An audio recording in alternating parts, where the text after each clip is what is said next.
واحد عرف بنت، ده بيفكر فيك ازاي؟ وانا خايفه ان حد يشوف، خايفه ان حد تعملي في نفسك كده عشان ايه حبيبتي؟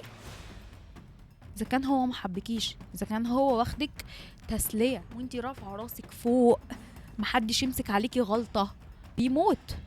هو حرمها علشان هي هتأذيكي. يا بنتي يا بنتي، خانت ثقة اهلها فيها او انتي عبيطة. عيطي بقى ولا ملناش دعوه، شيلي الشيله بتاعتك يا ما انتي سهلتي كل حاجه، هتجوزك ليه؟ فالقرار بايدك، بس بعد ما دفعت الثمن. وفي الاخر لفت رخصت وقللت من نفسها، قالت لي بالبنت العريض كلهم صنف واطي. ولف بينا يا دنيا، انا عايزه اتجوز. يعني هو عنده تخلف شويه في شخصيتين وخلاكي فوق، فانتي فوقي لنفسك. لا، دي هجرب ده يمكن يكون نصيبي، ده يمكن يكون مستخبيه وخايفه ده يعرف اني، وتهلكي نفسك وتهلكي قلبك وتقللي وترخصي منك وانتي حاجه غاليه قوي. هيدور على اميره اقصى طموحاتها، سوري متخلفه، حل عني، ما ترخصيش نفسك. يا بنتي بقى القطر فاتك، هتتجوزي امتى؟ انا اللي فويته طالما رايح محطة مش محطتي او مكان انا مش عاوزاه. بس العمر بيجري ولازم تلحقي. اولا السن مجرد رقم، ثانيا يجري العمر وانا مبسوطة وشغالة على نفسي وقاعدة في بيت اهلي معززة مكرمة، احسن ما يجري وانا مقهورة وكل يوم بعيط وبشتكي زي طنط اللي بتيجي تعيط وتشكيلك ومش طايقة عيشتها ولا طايقة نفسها، ولا طنط التانية اللي اتطلقت وعمالة تجري هنا وهناك بعيالها وخسرت كل حاجة، أولهم نفسها ومستقبلها وكاريرها وكل حاجة، وفي الآخر اترمت. بصراحة دي عندك حق. فالقطر اللي انتي شايفاه فاتني، أنا اللي فوتته وأنا بكامل أناقتي وشياكتي ورضايا ومزاجي. القطر اللي انتي بتتكلمي عليه ده عدى كده وأنا قاعدة حاطة رجل على رجل بشرب قهوتي وسبته يفوت عادي جدا. قالك قطر قال. ويلكم بستاتي، اهلا بيكم في قعدة بستين كل اتنين. يمكن الفيديو ده مخصص قوي قوي قوي للبنات اكتر، فلو انتي بنوتة بستاتي البنانيت مشروبك اللزوز، يلا في قعدتنا الحلوة دي عشان هتكلم معاكي في 4 حاجات بجد مهمين جدا. طب ايه ال4 حاجات دول؟ شوقتينا. اول حاجة، ردا على العقلية بتاعت هتتجوزي امتى، انا فرح بيكي امتى، ايه ده ما اتجوزتيش لغايه دلوقتي، ايه ده اتجوزتي ليه دلوقتي؟ هنرد عليهم ماشي، وهقولك تواجهيها ازاي. تاني حاجة، عقلية الأميرة ومملكتها. ثالثا هقولك على قصة بنوتة فعلا أنا قعدت أنصح فيها وبرضو عملت اللي في دماغها، وهقولك النتيجة كانت ايه. رابع حاجة، السر بقى، هقولك الولاد بيفكروا ازاي وبيبصوا لنا ازاي واحنا يا عيني على الله. فحقيقي الفيديو ده مهم قوي قوي قوي لكل بنت بالذات. يلا برنج البيست درينك، مشروبك اللذوذ، واقعدي وتلذذي بكل حاجة هتسمعيها في قعدتنا دي. ليتس جو. الفيديو ده يمكن واحد من اهم الفيديوهات اللي هتشوفيها في حياتك كبنوتة. حرفيا يا اما حياتك هتبقى في نعيم يا اما في جحيم، يا اما هتبقي غالية يا اما ترخصي نفسك قوي. انا قاعدة ومربعة ومخدتي ويلا بينا. ما تنسيش بس الاول تعملي لايك للفيديو وسبسكرايب اشتراك للقناة عشان نشوف بعض تاني يا حبيبة قلبي، وهستنى الكومنت بتاعك. عارفين ايه اكتر حاجة بتضغط البنت؟ مش عشان لسه ما اتجوزتش، لا، اكتر حاجة بتضغطها هي كلام المجتمع، الكلام الناس اللي حواليها. ايه ده انت لسه ما اتجوزتيش، يا بنتي السن بيجري، يا بنتي القطر فاتك، يا معرفش ايه بلا بلا بلا. طب ما يمكن انا مش مستعجلة مثلا، انا مبسوطة وانا ببني مملكتي، وهفهمكم ايه المملكة، مفهوم المملكة ده كمان شوية. انا بالنسبة لي القطر اللي رايح وجهة مش وجهتي، مش رايح مكان هيناسبني، هيوصلني لوجع، هيوصلني لحاجة مش شبهي، مش حاجة انا استحقها، مش هركبه. انا اللي هفوته وانا مبتسمه. مش هركب القطر عشان انتي يا طنط تبقي مبسوطه ان شاء الله عنك ما اتبسطتي يا حبيبه قلبي. ليه هفوته؟ عشان انا عارفه وجهتي وعارفه اللي يناسبني وعارفه قيمتي كويس قوي. وممكن يا طنط تبقي فرحانه وانا عارفه قيمتي وعارفه الحاجه اللي هتناسبني. مش لازم تبقي فرحانه لما اخد اي جوازه واجي اعيط بعدها عشان تقولي فرحينا بيكي. ما تفرحي وانا فاهمه انا عاوزه ايه. افرحي. مش عايزه تفرحي ما تفرحيش، حل عني.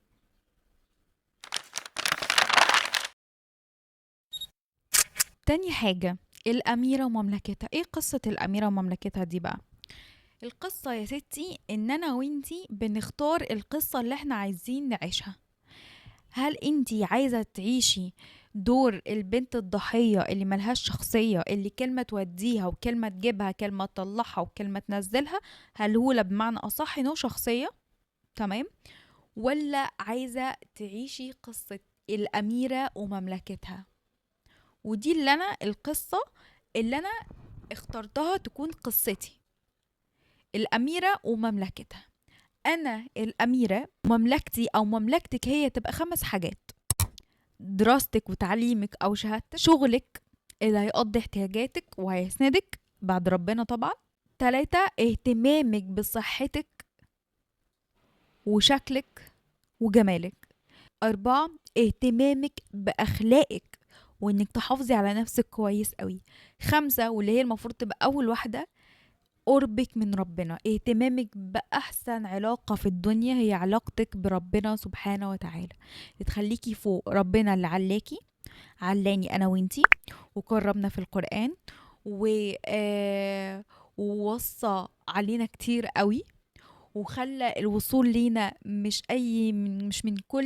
كل من هب ودب يوصل لنا كده بسهولة، لأ غلانا قوي، غلانا. فانتي ما ترخصيش نفسك، ما تقلليش من نفسك، ربنا بجد حطينا في مكان حلو قوي عشان يحافظ علينا. فانتي ازاي تبقي سوري متخلفة وتقللي من نفسك؟ هفهمك ازاي بعد ما نكمل الأميرة ومملكتها. الأميرة زي ما قلتلك، وقلتلك مملكتك تبقى ايه. ليه؟ طب ليه أنا هعمل كده؟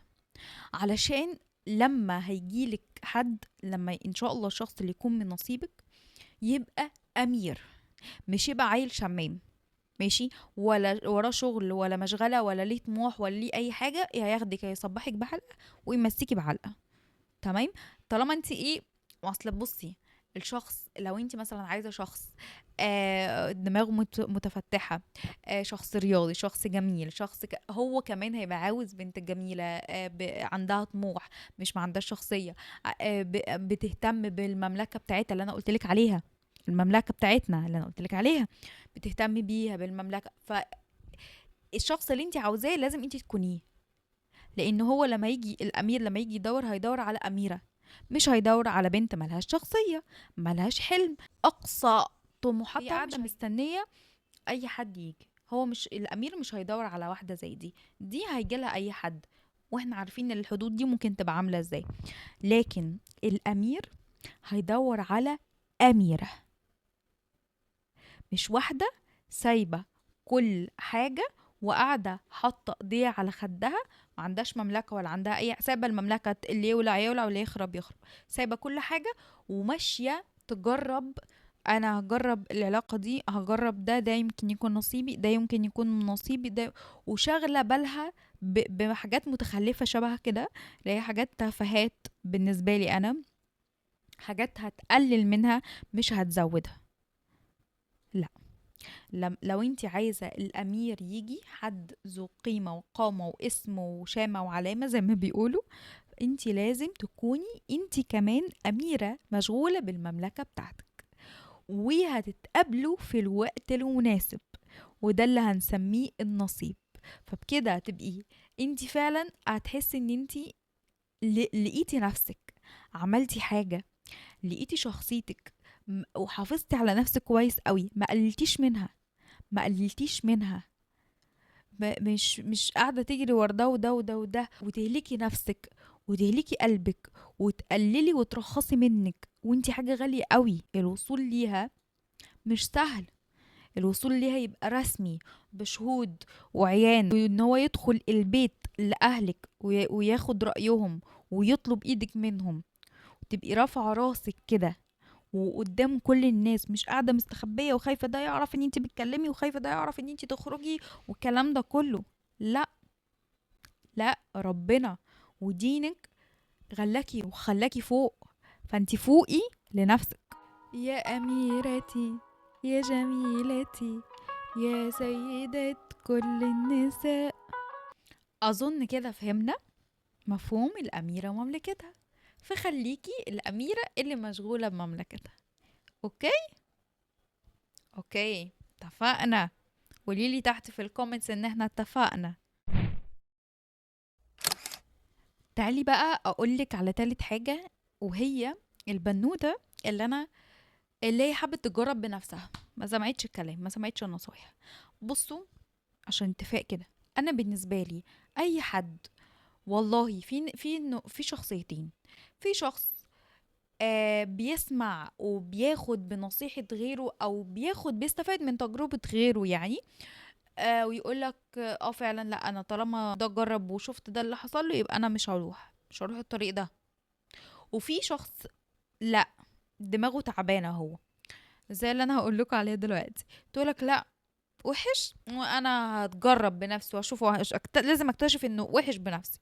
فالشخص ده اللي هو يعني ما بيستفادش من تجربة غيره، ده يعني هو عنده تخلف شوية، فالتمن اللي هيدفعه هيبقى غالي قوي قوي قوي قوي، لان انت كان قدامك التجربة وقدامك الحاجة، فانت كان ممكن تتجنب كل ده.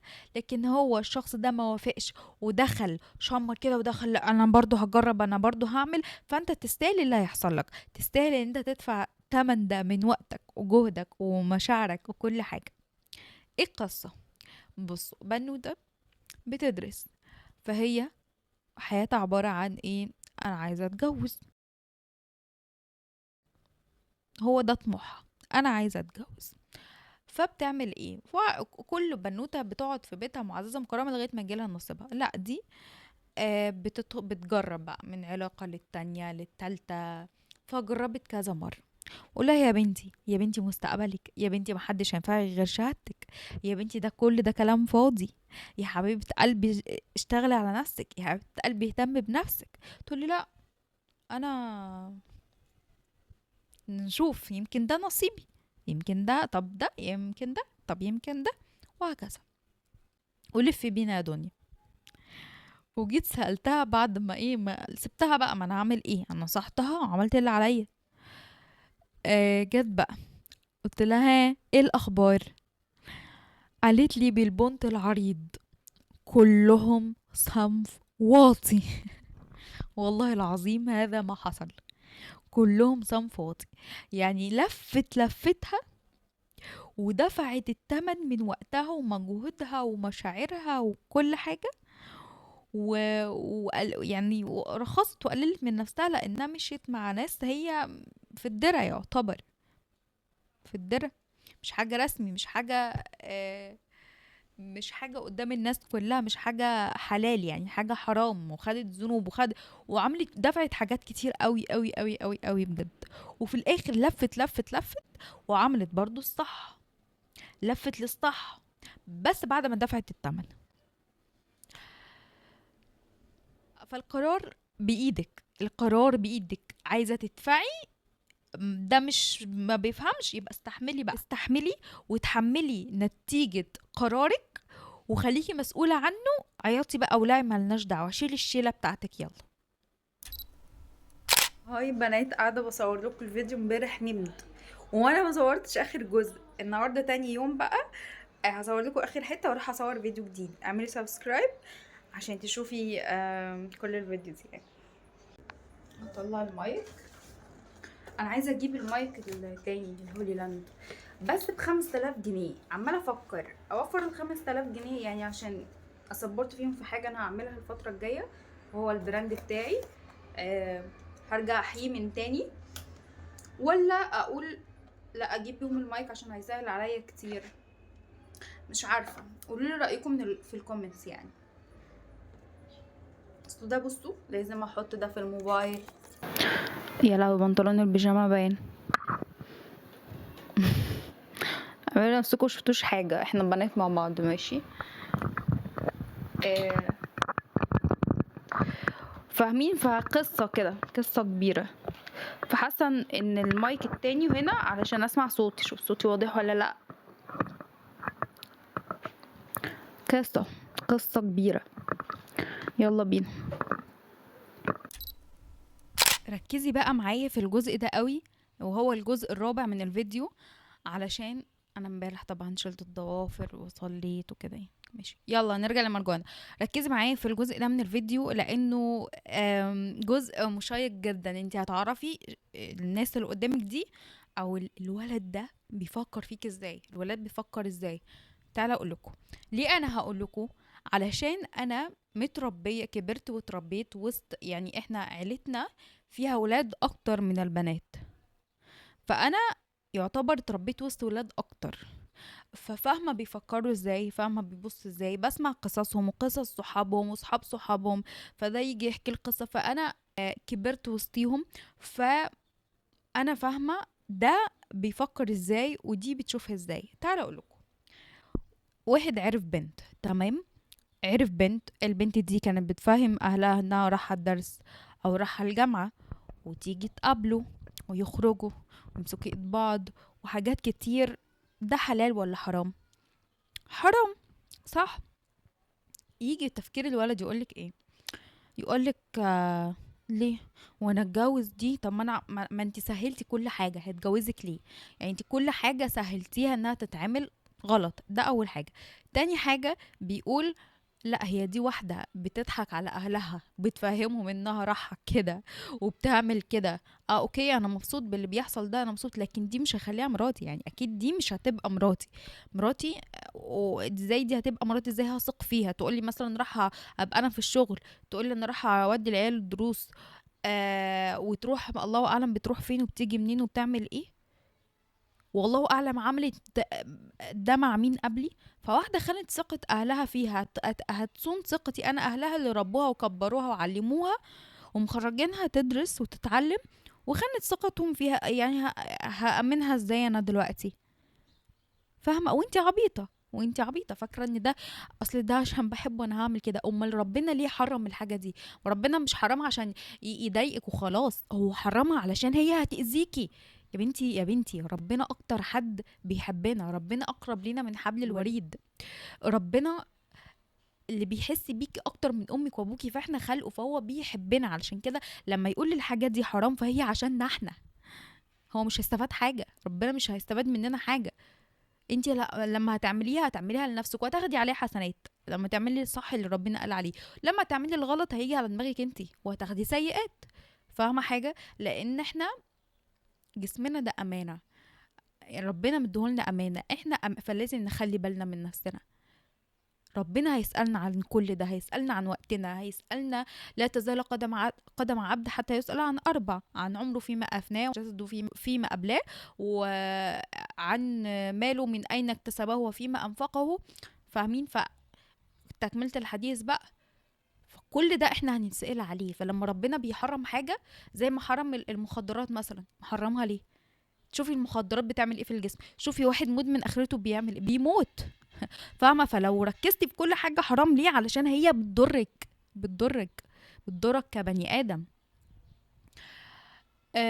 فخلي بالك من نفسك. تفكير الولاد ما بيبقاش سهل، بالعكس. عارفه بقى انت لما ما تخونيش ثقتك، هو الحب مش حرام، بس الحلال ان انت كل حاجه لازم يعملها في الحلال، زي الخروج ده في حلال ربنا. مثلا في قبول بين الشخصين، والله يجي يتقدم، عايز يكلمك طول الوقت يجي يتقدم، كل حاجه تبقى حلال ورسمي تعمليها وانت رافعه راسك فوق، محدش يمسك عليكي غلطه، محدش يمسك عليكي غلطه، ما يقوليش ده انت كنتي بتعملي معرفش ايه زمان وكان بيحصل منك ايه زمان. ما تعمليش في نفسك كده، ارفعي راسك. ربنا خلاكي هنا، هتجيبي نفسك هنا، هتنزلي نفسك هتخسفي بنفسك الارض، يبقى دي واحده عاقله؟ لا اكيد لا. فتفكير الولاد مش زي ما انتي فاهمه. ما تقوليش ان ده حب، اصلا انا بعمل كده علشان بحبه. تعملي في نفسك كده عشان ايه حبيبتي؟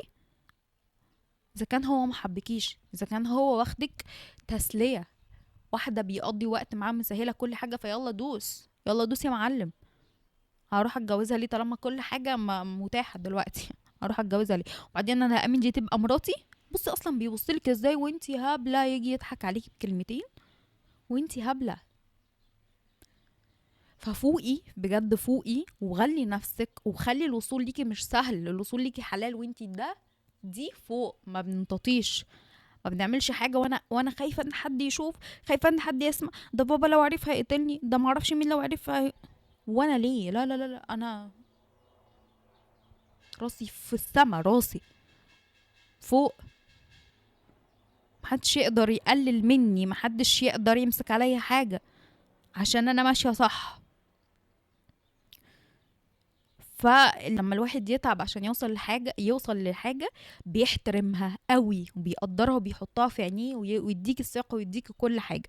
لكن لما تسهلي كل حاجة، اولا بترخصي نفسك.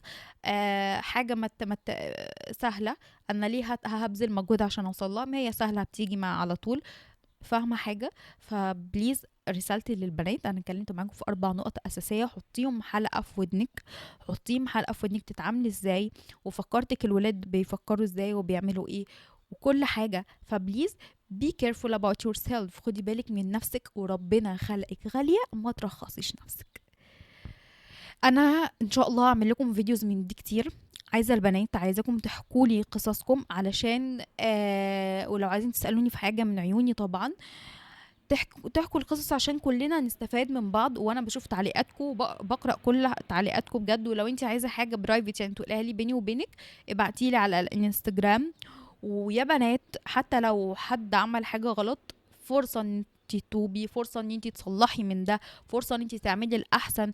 فاهمه؟ زمان عشان عملت حاجه زمان يبقى انا هكمل فيها خلاص غلط؟ لا، ما تعمليش كده. فوقي لنفسك وقدري نفسك وابدأي من جديد، وصفحه بيضه وصفحه نظيفه، وقربي من ربنا، وتوبي لو عملتي اي حاجه غلط وما ترجعلهاش تاني.